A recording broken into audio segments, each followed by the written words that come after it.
Hi, I'm Zranix, a staff assistant from the Guild Perception on the buffed Sunwell Angrathar server, and welcome to our guide to the encounter Northrend Beast 25 man. For this encounter we use a 2 tank, 5 healer and 17 DPS setup. This boss consists of 3 phases. Phase 1, Cormac the Impaler, Phase 2, Acidmore and Dreadscale, and finally Phase 3, Ice Hell. During Phase 1, Cormac the Impaler is the active boss. This phase has 3 mechanics. The first mechanic is Impale, which is a debuff applied to the current tanking target. This ability deals 150% weapon damage and applies a stacking bleed debuff to the current tanking target. To handle this efficiently, we swap at 5 stacks using a short cooldown for the 4th and 5th stack. The second mechanic is Staggering Stomp. This ability does damage to all players in a 15-yard range of the boss, interrupts casts, and causes a silence if it interrupts. The third ability is Snowballed Bastards. These are an add that jump to random players' back and occasionally knock down that player. To handle this mechanic, the snowballed target runs into melee groups so that it can be cleaved down. The only time they don't run into melee is if it is on the current tank. Once the add is dead, the player can return to their original position. Casters just need to be aware of the Staggering Stomp timer. Throughout this phase there will be fire patches in the ranged area. Don't stand in them and have fire resist aura active. Once Cormac dies, phase 1 ends, and after a short transition period the next phase will begin.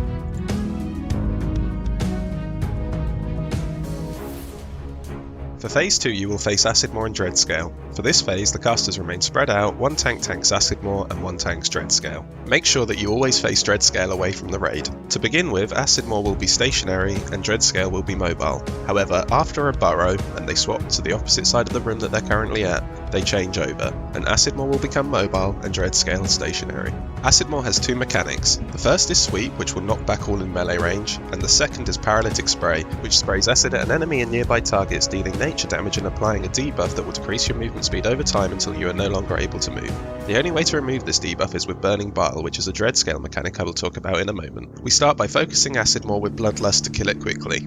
After Acidmore dies, Dreadscale enrages and we all swap to Dreadscale. Dreadscale has a few abilities, all of which need to be handled whilst the raid kills Acidmore and also while the raid switch to killing Dreadscale. The first ability is Slime Pool. This is a poison cloud on the ground that grows bigger and deals damage to all within it. Just move out of this. The second ability is Burning Bile, a debuff that inflicts periodic fire damage over time, and like the Paralytic Spray will go on to others in close range of the initial target. Whilst any player has this debuff, they can run into others with the Toxin debuff. This is the only way to remove the movement speed. The third ability is Molten Spew, which is a large frontal cone fire damage ability that the tank should always keep the boss faced away from the raid.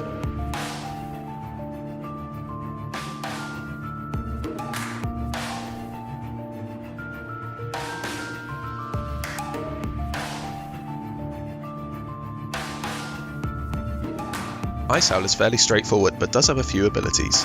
We position Ice Howl in the gateway facing the corner so that the tank doesn't get knocked back by whirl. The melee stand behind the boss with their back to the opposite corner so that they don't have to run back so far to the boss after each whirl. Ranged classes and healers should spread out across the room. Ice Howl will target a random area and cast Arctic Breath, which will hit all in front of him in that area, freezing them and dealing damage. We spread out to avoid all getting hit at the same time, but it's quite easily survived. We tried to have a Frost Resistance aura mastery used for each Arctic Breath. After a while, Ice Howl will jump to the middle and use Massive Crash, throwing everyone to the wall. Then Ice Howl will emote, glaring at a random enemy and run to the opposite side of him, preparing to use Ferocious Butt. The whole raid gains a 50% movement buff, and everyone near the spot of Ice Howl's target should move away. We use Divine Sacks for each Massive Crash. If Massive Crash doesn't hit anyone, then Ice Howl crashes into the Colosseum's wall and gets a debuff that stuns him for 15 seconds, increasing damage taken by 100%. If it does hit someone, however, a hunter should use Tranquilizing Shot immediately to remove the rage effect. After the stun is over, the tank should pick him up and we repeat this process until Ice Howl dies. It's very helpful to have Fire Resist on phase 1, Nature Resist and Fire Resist on phase 2, and Frost Resist on phase 3. For Sunwell buffs, this fight was buffed only on the 25-man heroic version, with bosses and their adds being boosted by 25% HP. Thank you for watching and we'll see you all on the next video.